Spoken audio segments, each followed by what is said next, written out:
when the rain is blowing in your face, and the whole world is on your case, I could offer you a warm embrace to make you feel my love. When evening shadows and the stars appear, and there is no one there to dry your tears, I could hold you for a million years to make you feel my love.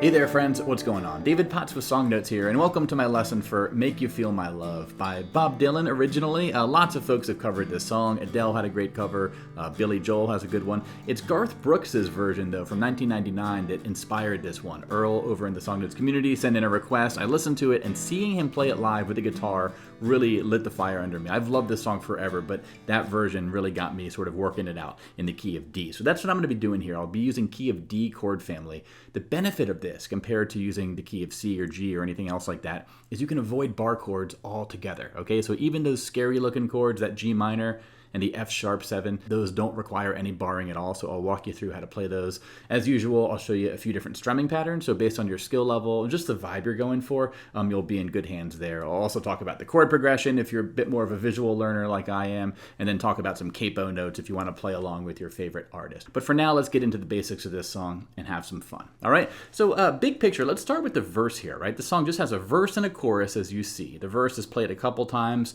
then we get to the chorus. But looking at the verse, it's just an 8-measure progression here, and let's walk through these chords. Now, the first 4 chords are very common characters you're going to run into quite a bit when you play guitar, right? Your D, your A, your C, and your G. All major chords, all open position, nothing fancy going on here. If you need help with your chords, check out my beginner chord guide. I walk you through all these chords. I show you some chord combinations to use when you're practicing them, and you'll be in good shape with those, okay? But let's look at this next one that's gonna come up. It's this G minor. This is the first tricky part of this song. Now, typically, when you're learning a G minor, you know, the generic way to play it, if there is one, is like this, right? Taking the 3rd and the 5th fret, you're gonna have to bar the 3rd string and then put your ring and pinky down. You can play it like this if you want in this song. However, what we can do instead is do a kind of an open voicing, 3rd fret, right? Muted 5th string. Just basically your index finger, if it's touching the 6th string like this, for that 3rd fret note, it's gonna naturally sort of touch that 5th string, which in this case is good. It's gonna mute it, right? And then we're just gonna do open 4th string, okay?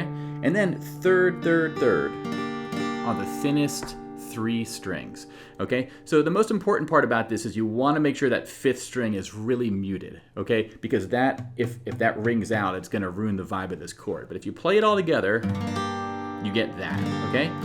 It's a little bit muddy on the thickest 3 strings because you have some lower tones and you have that muted string, but it's really these notes up here that you want to ring out because that's where that minor 3rd is, which makes this a G minor. Okay, so try this voicing out. I think it'll, after some practice, you'll be able to switch to it hopefully a lot easier than doing this barred version, of course, right? Now, as far as the other chords in this line here, we're gonna go to a regular D again, and then we have an E7 to an A7, back to a D, okay? Now, with the E7 and the A7, if you just want to use a regular E and a regular A, that'll work just fine. Especially if your muscle memory for those chords is built up or your pinky's giving you a hard time for that E7, you can just use a regular E. It's going to be totally cool. I do that honestly a lot of the times with this song. And then for the A7, that's a bit easier because you're just removing a finger, right? So open, second, open, second, open.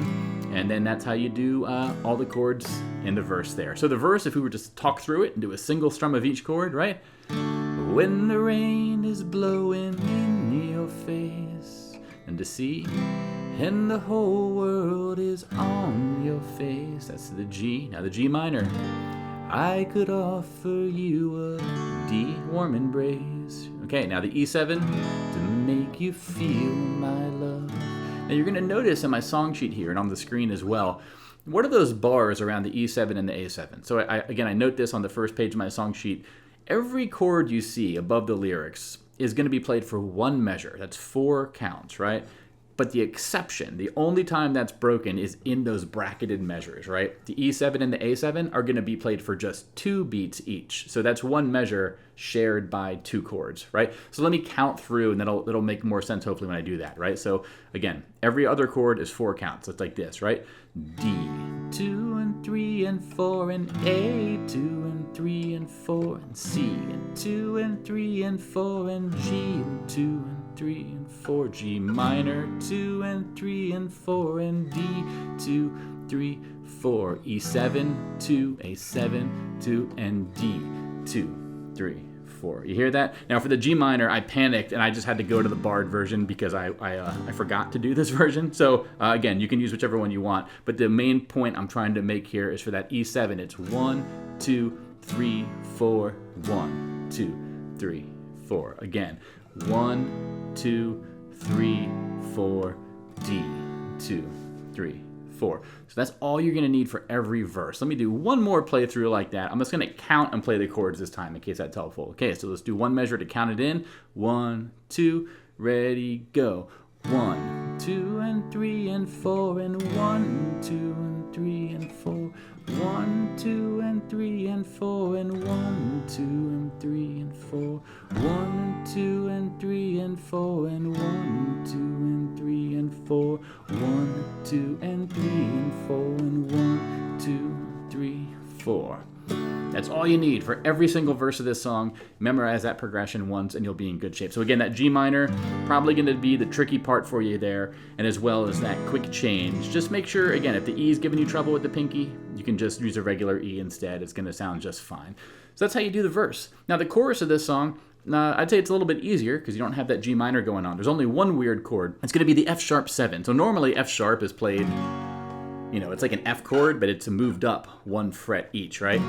We're not going to do that though. The cool thing about F sharp 7 is the open high E string is that tone we're looking for to get that 7th chord in there. So that's going to be our F sharp 7 is 4th, 3rd, 2nd, open. You're not going to play the 5th or 6th string. What I like to do is just sort of make my ring finger kind of be a bit pushy into that 5th string there just to mute it.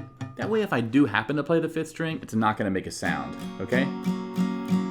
So that's going to be your F sharp 7. Otherwise, the chords are all standard and we've already learned them, right? So if we just talk through it, G and 2 and 3 and 4 and D and 2 and 3 and 4, F sharp 7 to G, then to D, E. I didn't note, but hopefully it was clear from my previous instruction that the F sharp 7 is for 2 counts, right?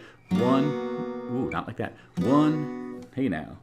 1, 2, 3, 4, 1, 2, 3. Let's do that again from the top, right? So G, 2 and 3 and 4, and D, 2 and 3 and 4, and 1 and 2 and 3 and 4, and 1 and 2 and 3 and 4. Then G, 2, 3, 4 to D, 2, 3, 4. Now E for 4 counts, A7 for 4 counts, then you go back to the verse and you start things over again there, okay? So basically that's all you're gonna need for the chorus as well, just that F sharp 7, don't make that mistake I made, right? Get used to that position. If you want, you actually can do ring, pinky, middle, index, 4th, 4th, 3rd, 2nd, open, right? And then just mute that low E string. That way you have less strings you have to mute, or less strings you have to not strum, so to speak.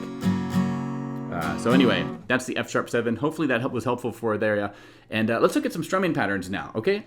So again, if you're just getting started with this song and you're working on the chord progression and you want to work on maybe the beginning vocals, or it's your early days, don't worry about a strumming pattern yet. Just do a single strum of each chord, right? On the 1 count, right? 1 and 2 and 3 and 4 and 1, 2 and 3, 4. That way you can play up to tempo, you can sing along, you get the tonality and everything, but you're not worrying about strumming yet. So that's my suggestion. But if you want to get into strumming patterns, there's two different versions I'm going to recommend, okay? I'm going to give credit where credit is due for both of these. This is the piano strum, this first one I'm going to teach you. This is from Shane Simpson. Really love his lessons, right? In this one, the main idea is you're going to do a full chord strum. Let me do a D. And then on the 1, 2, 3, 4 counts, right? So 1, 2, 3, 4. 1, 2, 3, 4. 1, 2, 3. But we're going to add something to this, right? What we're going to add is a little light brush on the thickest string or two of each chord, is what I like to do, on every eighth note. So it's going to be 1 and 2 and 3 and 4 and 1 and 2 and 3 and 4.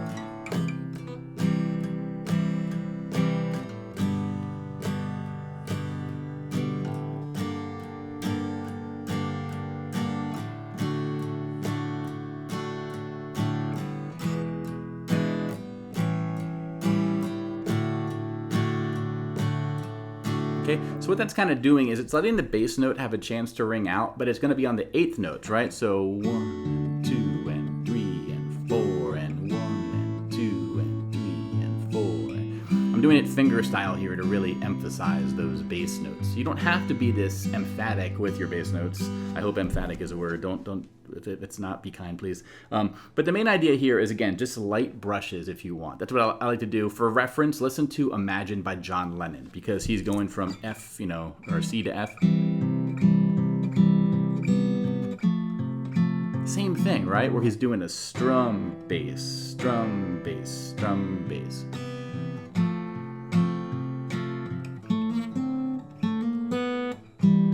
Okay, so similar thing there, that's a piano song as well. So that piano strum, again, would be...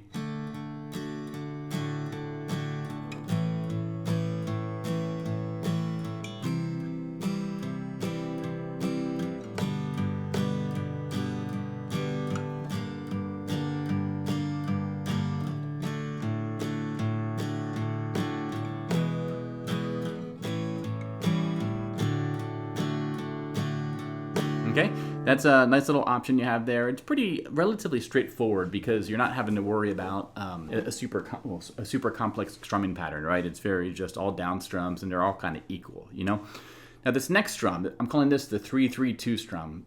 Dave Tran over at Guitar Zero to Hero has this in his tutorial. This one's nice because you're putting your accents on the 1 count, the 2 and count, and the 4 count. So if you divide things up that way, you get 1, 2, 3, 1, 2, 3, 1, 2, 1, 2, 3, 1, 2, 3, 1, 2, 1, 2, 3, 1, 2, 3, 1, 2, 1, 2, 3, 1, 2, 3, 1, 2. It's a bit of a mood or a vibe you might want to get into just practicing without the chord shapes being pushed down. Just mute all the strings. 1, 2, 3, 1, 2, 3, 1, 2, 1. And you really want to work on those accented strums. Give those a bit more of a push. And I recommend, if you want to put your, nod your head or put your shoulders and body, be expressive with it, as opposed to just being mechanical with your arm. If you can feel it more, that might help, okay? Now, the way the strum's going to work is the same idea. We're going to do a full strum on those big accented strums and then just a light brush. Lightest brush you can. If you have to angle your pick, I'm kind of like angling it down. See how it's not like 90 degrees to the string. It's a very acute angle there, okay? That might help you out. That would sound like this when you do it, right?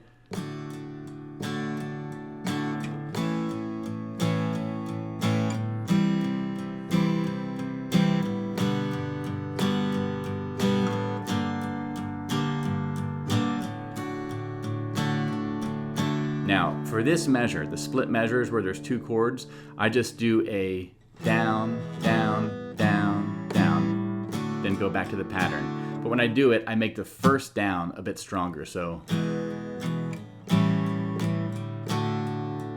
let me sing it, right? When the rain is blowing in your face and the whole world is on your case, I could offer you a warm embrace, make you feel my love. Okay, that's how that would sound if you put it all together there. One little tip you can do, and Dave shows this in his video, is he adds an up strum just after the 4 and strum. So down, down, down, down, down, down, down, down, up, right? So.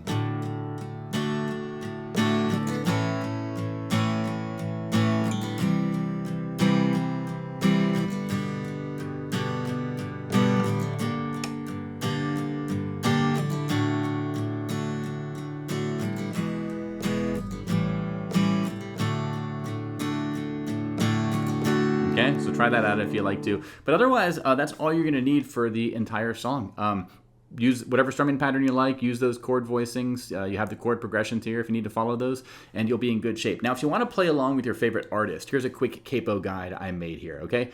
Now, what I've showed you is what I'm calling key of D chord family, or key of D chords, right? If we look at the key of D, the chords that belong to the key of D, I cover this in my beginner chord guide. If you're interested in learning this, I also have a practical music theory course where I talk about the chords in each key. What's nice about it for this song is, like I said, is these chords this key doesn't require any bar chords, okay? Now, if you want to play along with Bob Dylan or Garth Brooks or Michael Bublé or Adele or Billy Joel, you can use key of D chords, but you'll need a capo. So I have it written where to put your capo to play along with any of them. The only exception to this is Bob Dylan's version, because he's in the key of E flat. You're going to need a capo up here on it would be the 11th fret or something, which is just for an acoustic guitar, unless you have like a really weird build, I don't think that's really possible. So instead, I would just recommend tuning your guitar down a half step. That way, you're going to be able to play along with Bob Dylan using the chords that I'm showing you here. His version is in the key of D flat. I'm sorry, not E flat. It's in D flat. So that's how you'll sort of do it if you want to play along with your favorite artist, right? Garth Brooks has capo first fret. Key of D chords like I showed you. And otherwise, this is what you need to play Make You Feel My Love. So thanks to all of you who have requested this song over the years. Again, it's been a favorite of mine, and I'm excited to finally have a lesson for it. Now, if you want to go a bit further, you want to learn the fingerstyle version, or if you want to learn the lead guitar version that I sort of previewed at the beginning, it looks at the vocal melody and walks through how to play that up here. It's over on my website, songnotes.net. That's my website. If you're a member over there, you get access to all my premium content, right? That's extended video lessons like for this song. I also have a backing track for this song you can use. It's just the chord progression for the verse and chorus repeating over and over, but you can use it to practice your strumming. You can use it to practice your lead guitar. It's really handy. You can download it, keep it forever. I have a bunch of other backing tracks as well. So all my extended videos, all my backing tracks, and then all my courses and my non-song PDFs, my instructional guides, my cheat sheets, teaching you chords and chords in each key and practical music theory and plenty of riffs and exercises. Those are all over there available, whether you're a member for 1 month or you stick around for many years like so many of you in the community have, right? And you also get access to my community forum, which is a great place for members to sort of discuss and share music. It's a wonderful place. Come check it out. It really it supports me full up, straight up. It's my life's work, literally, and I'm doing this full time thanks to all of you who are able to support these lessons with membership. I really appreciate it, right? And of course, I do have the song sheet available. That's a separate purchase as well. You can buy that over, the link is in the description of this video. If you're a member on my site though, songnotes.net, you get a 50% discount code. So check that out, and I hope you dig it. Let me show you how the fingerstyle sounds. If you want to learn this, head on over to my website, and I'll see you there. Take care, my friends, and bye-bye.